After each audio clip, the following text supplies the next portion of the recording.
நான் ஏரிக்கர மேலிருந்து 8 திசை பார்த்திருந்து ஏந்திழைக்கு காத்திருந்தேன் காணல்ல.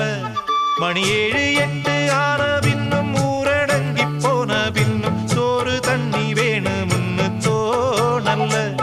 என் தெம்மாங்கு பாட்ட கேட்டு தெங்காத்து ஓடி வந்து சூதாக போக வேணும் அக்கறையில. நான் உண்டான ஆசைகளை உள்ளார பூட்டி வச்சு ஒத்தேல வாடுறேனே.